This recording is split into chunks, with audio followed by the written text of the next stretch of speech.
the invisible God we know. John 1 verse 18 and 1 Timothy 6 verse 16. John 1 verse 18 in King James Version says, "No man hath seen God at any time. The only begotten Son, which is in the bosom of the Father, He hath declared Him." 1 Timothy 6 verse 16 in King James Version says, "Who only hath immortality, dwelling in the light which no man can approach unto, whom no man hath seen, nor can see, to whom be honor and power everlasting. Amen."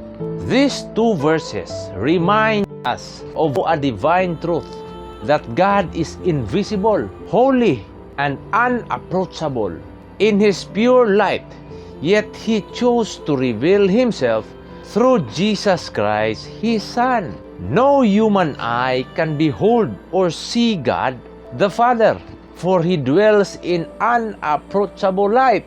Yet through Jesus Christ the Son, the invisible one God the Father become visible, the unreachable become near, and the unknowable become intimately known.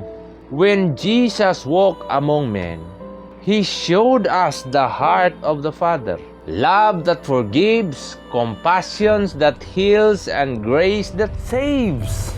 Moral lesson: God may be unseen, but His presence is real through His Holy Spirit, and His character is revealed through love.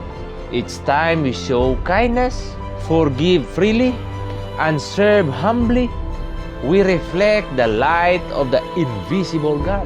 Let us live in such a way that others may see God through us, in our compassion, our patience, and our faithfulness. Though we cannot see God, but one day we shall see Him. In every act of love on earth, we can see Him, and every act of life on earth will have been a step closer to the glorious meeting of His Son, Jesus Christ.